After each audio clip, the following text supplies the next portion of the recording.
Repeat. Count 7, 4, end. So this being the first in the Tacticool series, I kind of need to redefine something. You see, in episode 0, I was sort of vague talking about my definition of tactical gear. Somebody actually pointed out to me that could also cover speedball gear as well. So let me try to define this a little bit more, and it's probably going to be an evolving definition as the series goes on. When I'm talking tactical paintball gear, I'm talking about gear that is number 1, geared towards the woodsball player, as in marketed for the woods market. And number 2, it's the minimum amount of gear that you need to carry with you in order to get the job done. A lot of people think that, hey, you know, tactical means you bolt all sorts of stuff, the scope, the sights, the lasers, and this onto your gun, you load yourself down with the vests and all this stuff. That's not tactical, that's just stupid. So with that in mind, I'm going to talk about one thing that every single tactical gear manufacturer in the paintball industry, they all make the same mistake, and it's the X-by-X harness. These are the types of harnesses that every single paintball manufacturer creates, where you have X amount of cloth pod holders, and then you have another X amount of elastic pod holders. Now sometimes it's a 2x1, meaning you have 2 cloth and 1 elastic, but I've seen it where the elastic pod holders outnumber the cloth pod holders, and that's just fundamentally stupid to me. And in order to explain this, I'm going to be using this as my demonstration model. This is an invert pack made by Empire, I believe. And the reason I'm picking on them is because they make it in the same ACU style camouflage as the United States military wears, and you don't sell this to speedball players. This is specifically for the woods guys. Now for the sake of this demonstration, I've got 2 pods in the cloth, well I got 1 pod in the elastic over here, and that's all it should take.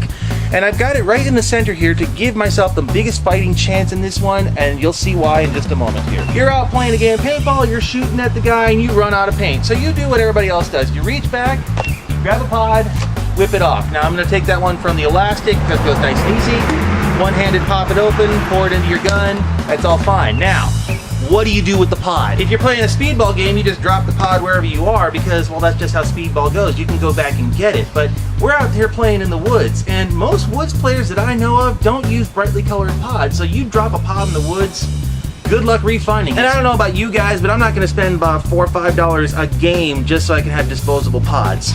Bring back the cardboard pods from way back in the day, then we'll talk. Okay, so you need a place to put this. Well, how about in a side pocket over here? Well, yeah, that's not going to really work really well for me over here either, because that's going to be, that's not going to work. Option number 2 is what BT wants you to do with their jersey line. They want you to take your pods and they want you to stuff it down your shirt like that. Yeah, that's great. Now I look like a derp and I have all this hard stuff in front of me over here. Doesn't matter if it's a glancing blow, the ball's going to hit me, it's going to break. Option number 3, and that's using a dump pouch. Now, if you don't know what a dump pouch is, those are these foldable bags that you can fit onto your molly gear that you can unsnap and then just dump it in there, and that's all great. That's all fine and dandy. The problem is that this is a harness, and there's no molly gear on this, so there's no room to hold a dump pouch. So that's out of the equation right there. Nope, I'm afraid there's only one working solution to that, and that is to put it back where you found it. And in this case, I'm gonna have to put it back into the center pod over here. Okay, folks, this is gonna be in real time. This ought to be interesting. So, here we go. Now, I'm holding a gun in my left hand here, we're gonna say, so I'm gonna try to, no, that's not gonna work. No. Okay, so I'm gonna put the gun down, and I'm gonna try to do this with both hands over here. Okay, I'm reaching back. Okay, that's not gonna work either. No, that's not gonna work. Maybe if I spread this apart a little bit. That's what she said. No, that's not gonna work, it's too big. That's also what she said. Oh wait, there's an elastic loop on here. I might be able to get it in on that. Nope, I missed it there too. Okay, there we go. And got it. Now just for reference, this is in the relative comfort and safety of my backyard, not under the field conditions of being shot at while you're trying to do this. I don't think that anybody, under the circumstances of being shot at, could possibly do it that fast. Now having said that, I know one of you guys is going to claim that you can make a video showing that you can actually put it back into the elastic loop in about 2 seconds. Bully for you. I'm talking about the rest of us. Now to be fair, there is one company that I have seen actually try to address that, and that is Special Ops with their Dagger vest over here.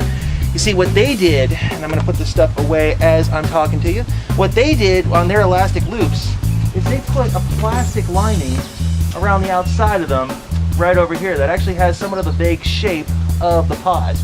So that actually gives you a better fighting chance to sneak it in there. but it's still really difficult to do. So bottom line, how does this rate? We're gonna put this way down on the Tacticool side of things. Now, the only explanation I can actually have for something like this is if you're the back player during the final battle and you absolutely positively need to carry about 4 or 5 extra pods with you, alright, that I can kind of begrudgingly understand. But for most of us, and this is what the gear is sold for, most of us, yeah, completely useless.